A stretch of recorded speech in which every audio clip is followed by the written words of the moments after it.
நம்ம எல்லாம் விஜய் சேதுபதி கேள்வி கேட்பாரான்னு கேட்டுட்டு இருந்தோம்ல, கேட்டுட்டாருங்க. பிரஜனை போட்டு பொலந்துட்டாருங்க அப்படின்ற மாதிரி சொல்ல தோணுது. ஆக்சுவலா பிரஜனுக்கு வந்து பாத்தீங்கன்னா பயங்கரமான தாக்குதல்கள் விஜய் சேதுபதி நடத்துவதாக ஒரு தகவல்கள் வருகிறது. சோ அதை பார்க்கும்போது இன்னைக்கு ஒரு பயங்கரமான கச்சேரிக்கு இருக்கு. அதாவது நீ யோசிச்சு பாருங்களேன், பிரஜனுக்கே இந்த அடினா பிரஜனோட பொண்டாட்டின்ற ஒரு ஆணவத்தில் வந்து சேண்ட்ரா ஆடினாங்களோ ஒரு ஆட்டம், அவங்களுக்கு எப்படிப்பட்ட அடி உள்ள போகுதுன்னு மட்டும் யோசிச்சு பார்த்துக்கோங்க. ஏன்னா பிரஜனை போட்டு பிரின்னு பிரிக்கிறாரு. ஏன்னா அவர் வந்து பாத்தீங்கன்னா த்ரெட்டனிங் பண்றாருல, அதை டைரக்டா எடுத்து எப்படி நீங்க இந்த மாதிரி பண்ணுவீங்க, உங்களுக்கு யார் அந்த ரைட்ஸ் கொடுக்கிறது அப்படின்ற மாதிரி போட்டு பொலன்னு பொலகிறாரா. சோ அந்த நியூஸை கேட்கும் போது பாத்தீங்கன்னா உண்மையிலே ஷாக்கிங்கா இருக்கு. இது விஜய் சேதுபதி. ஏன்னா எல்லாரும் என்ன கேட்டுட்டு இருந்தாங்க, விஜய் சேதுபதி ஒரு ஃப்ரெண்ட் கேள்வி கேட்க மாட்டாரு, மச்சான் என்ன மச்சான் இப்படி பண்ணுவேன் அப்படின்ற மாதிரி பாத்தீங்கன்னா நார்மலா பொலைட்டா கேட்டுட்டு விட்டுருவாரு அப்படின்ற மாதிரி சொன்னீங்களே. சோ நானும் அப்படிதான் சொன்னேன். ஆனா அப்படிதான் நினைச்சு அப்படிதான் பண்ண போறாருன்னு. ஆனா அப்படி பண்ணலங்க.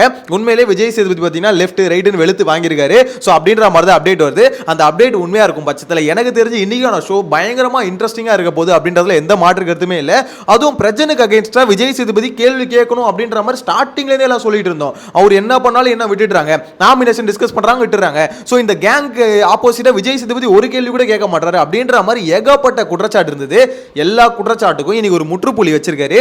இந்த அதாவது சாட்டர்டேக்கான எபிசோட்ல ஃபுல் அண்ட் ஃபுல் பாத்தீங்கன்னா அந்த டாக்ஸிக் கேங் இருக்குல்ல, ஒரு கேங், அந்த கேங்கை போட்டு பிரின்னு பிரிக்கிறாருங்க. ஆக்சுவலா விஷயம் என்ன தெரியுமா, இவங்க 1-2 அழிச்சாட்டியம் பண்ணியிருந்தா பரவாயில்ல, இவங்க பக்கம் இருக்க ஒரு நியாயத்தையும் அவர் எடுத்து பேசியிருக்கலாம். இவங்க என்ன பண்றாங்க, ஒரே நாளில் கிட்டத்தட்ட 10-15 கேஸுக்கு மேலே வாங்குறாங்க.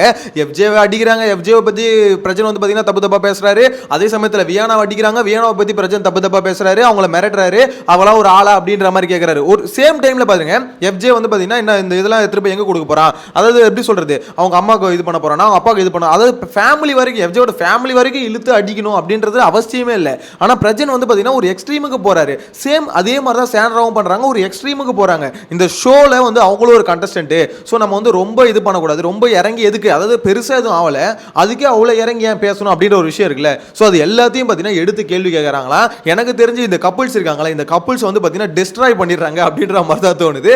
ஸோ விஜய் சேதுபதியை இந்த விஷயத்தில் வந்து உண்மையாக இருக்கும் பட்சத்தில் விஜய் சேதுபதி நம்ம எல்லாம் பாராட்டியே ஆகணுங்க. ஏன்னா இவ்வளோ நாள் அவர் என்னதான் கழுவி ஊற்றிருந்தாலும் அவங்கள பொறுத்த வரைக்கும் என்ன சேனல் சைடில் என்னன்னா கண்டென்ட் அவங்க வந்து ஃபோக்கஸ் பண்ணுவாங்க. அதை நம்ம ஒத்துக்கிட்டு தான் ஆகணும். என்ன இருந்தாலும் பார்த்தீங்கன்னா பார்வதியை எதுக்கு ரொம்ப நாள் அடிக்காம போன வாரம் தான் வச்சு செதுக்குனாங்க. உங்களுக்கே தெரியும் எதுக்காக செதுக்குனாங்க. ஏன்னா அவங்கள பொறுத்த வரைக்கும் பார்வதிக்கு ரெண்டு கண்டென்ட் வரணும்னு நினைச்சிக்கிட்டே இருந்தாங்க. அந்த கண்டென்ட் வந்துகிட்டே இருந்தது. அது ஒரு எக்ஸ்ட்ரீம் டச் ஆகுதுல, அதாவது இதுக்கு மேல இதை விடக்கூடாது, இதுக்கு மேல இது இந்த பூமியில இருந்தா இது வந்து ரொம்ப தப்பா போயிடும் அப்படின்றதுனால தானே. ஸோ அந்த மாதிரி தான் பார்வதி என்ன பண்றாங்க, இதுக்கு மேல விடக்கூடாதுன்னு சொல்லிட்டு பார்த்தீங்கன்னா விஜய் சேதுபதி போன வாரம் வச்சு செதுக்குனாரு. அதே மாதிரி தான் சாண்ட்ரா பிரஜன் இவங்களே விட்டுக்கிட்டு இருந்தாரு. அது ஓகே, என்ன இருந்தாலும் ஒரு மச்சான் தான், சரி மச்சான் பொண்டாட்டி வர, சரி எதுக்கு இதெல்லாம் வந்து பெருசாக கண்டுக்க வேணாம் அப்படின்ற மாதிரி விட்டுருக்காங்க. பிளஸ் வந்து பார்த்தீங்கன்னா கண்டென்ட்டும் சாண்ட்ரா கிட்ட இருந்து வரட்டும் அப்படின்ற மாதிரி என்கரேஜ் பண்ணி விட்டுட்டு இருந்தாங்க. ஆனால் ஓரளவுக்கு கண்டென்ட் நல்லாவே கொடுத்துட்டாங்க. இப்பயும் அடிக்கலன்னு வச்சுக்கோங்களேன், விஜய் சேதுபதியை போட்டு அடிச்சிருவாங்கன்றது அவருக்கே தெரியும். அதனால வச்சு பார்த்தீங்கன்னா பயங்கரமான ஒரு பூஜைகள் வந்து பிரச்சனைக்கு நடத்திருக்காரு.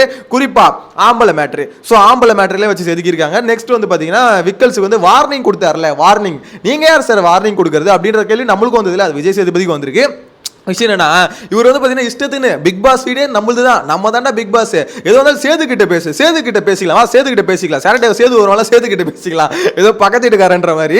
ஸோ அந்த அளவுக்கு பார்த்தீங்கன்னா ஒரு ஹோஸ்ட்டை வந்து அவங்க ஹோஸ்ட் மாதிரியே பார்க்கல, ஏன் மச்சான் தான், என் மச்சான் எனக்கு அவசரம், என் மச்சான் நிற்பான் இதில் என்ன அப்படின்ற அந்த ஒரு அவங்க தாட்ஸ் வந்து பார்த்தீங்கன்னா ஃபுல் அண்ட் ஃபுல் அப்படி தானே இருந்தது. இன்னைக்கு தெரியும் அவங்க மச்சான் யாரு கூட நிற்கிறாரு அப்படின்ற மாதிரி.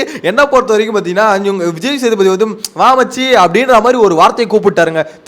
உண்மையிலே அவர் ஃபீல் பண்ணியிருப்பாரு, தெரியாதனமா கூப்பிட்டேன்டா, அதுக்குன்னு இந்த ஆட்ட ஆடுறியாடா, அப்பப்ப சேதுக்கிட்ட பேசிக்கலாம், என்ன வேற ஏன்டா நடுவில் கோத்து விடுற அப்படின்ற மாதிரி இருக்கு. ஸோ இங்க என்ன மேட்டர்னா, நான் ஆல்ரெடி சொன்ன மாதிரி இவங்க வந்து ஒரு சின்ன பிரச்சனை, ஒரே ஒரு பிரச்சனை மட்டும் இல்ல 2 பிரச்சனை மட்டும் பண்ணியிருந்தாங்கன்னா அந்த சின்ன பிரச்சனையை மட்டும் அட்ரஸ் பண்ணிட்டு சைலண்டா விட்டுருப்பாரு. அதை மட்டும் நான் கூட அந்த டாஸ்க்ல அவங்க பண்ணிட்டு இருந்தாங்களே, அதாவது சாண்ட்ரா திவ்யா அவங்க பண்ணிட்டு இருந்தாங்க. சாண்ட்ரா அந்த டாஸ்க்ல மட்டும் ஒரு விஷயத்தை பண்ணியிருந்தா டாஸ்கோட முடிஞ்சிருக்கும், அதை லைட்டா கேட்டுட்டு விட்டுருப்பாரு. ஆனா இவங்க என்ன பண்றாங்க, டாஸ்க்லாம் முடிஞ்சதுக்கு அப்புறமும் அதை வந்து பாத்தீங்கன்னா பயங்கரமா ஒரு மாதிரி கொண்டு போறாங்க.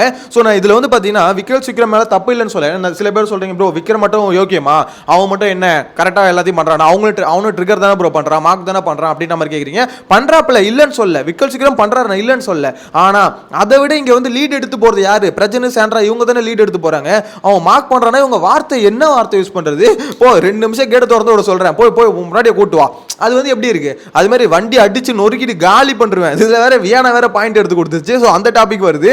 வியானாவை பத்தி பார்த்தீங்கன்னா இந்த மாதிரி அவளா ஒரு ஆளா, அவளா வந்து அவளை அடிச்சு துவச்சிருவோம் அப்படின்ற மாதிரி ஏதோ சொல்லியிருக்காரு. ஸோ இது வந்து பார்த்தீங்கன்னா வியானாக்கு வந்து ரொம்ப த்ரெட்டனிங்காக இருக்குது அப்படின்ற மாதிரி கேமரா முன்னாடி போய் சொன்னது இல்லாமல் ஏன் ரவுடிஸ் எல்லாம் உள்ளே விட்டுருக்கீங்க, அதாவது கேட்டாலே ஒரு கேள்வி அப்படின்ற மாதிரி தான் இருக்கும் பிக் பாஸுக்கு.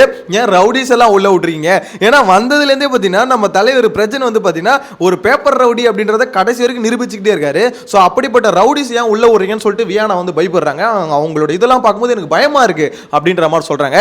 அவங்க சொல்லும் போது கொஞ்சம் கிரிஞ்சாக தான் இருக்கு, இல்லைன்னு சொல்ல, இருந்தாலும் அவங்க சொல்ற மேட்டர் உண்மை தானே. ஸோ அந்த மாதிரி பார்த்தீங்கன்னா எல்லாருமே அடுக்கடுக்கான, ஏன்னா ஒரு கண்டஸ்டன் அகேன்ஸ்டா என்ன பரவாயில்ல, எல்லாருமே அகேன்ஸ்டா மாட்டாங்க. இவங்களுக்கு வந்து பார்த்தீங்கன்னா சுத்தமா இந்த கேம் என்னன்னே புரியல. அவங்கள பொறுத்த வரைக்கும் வன்மத்தை கொட்டுறது மட்டும் தான் கேம் அப்படின்ற மாதிரி நினைச்சிட்டு இருக்காங்க. இங்க வந்து பார்வதியை வந்து பார்த்தீங்கன்னா அமிக்கிட்டு சாண்ட்ரா வந்து லீட் எடுத்து போறாங்க. கூடவே பிரஜன் செக்யூரிட்டி கார்டு மாதிரி போயிட்டு இருக்காரு.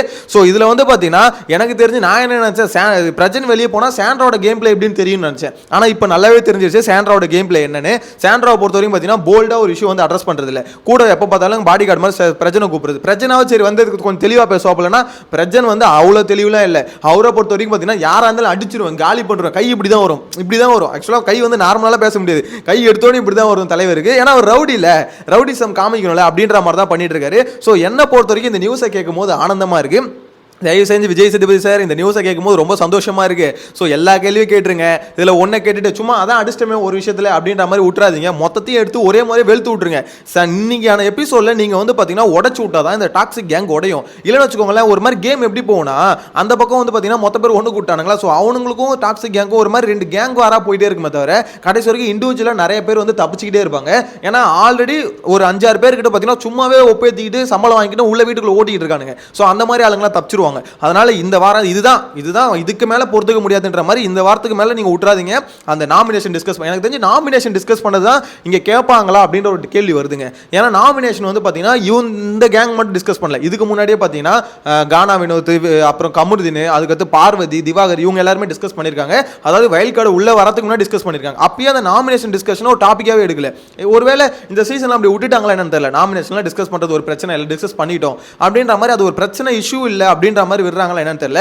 இன்கேஸ் இன்னைக்கான எபிசோட்லயும் அந்த நாமினேஷன் டிஸ்கஸ் பண்றத வந்து விஜய் சேதுபதி அட்ரஸ் பண்ணலனா நம்ம எல்லாம் புரிஞ்சுக்க வேண்டிய ஒரு விஷயம் என்னன்னா, அப்ப இந்த சீசன்ல யாரு வேணா எப்படி வேணா நாமினேஷன் டிஸ்கஸ் பண்ணிக்கலாம். அதாவது கூட்டு சேர்ந்து நம்ம இவங்களை வந்து ஓட்டு போடணும் அப்படின்ற மாதிரி முடிவு பண்ணி ஓட்டும் போட்டுக்கலாம் அப்படின்றத நம்மளும் புரிஞ்சுக்கணும்.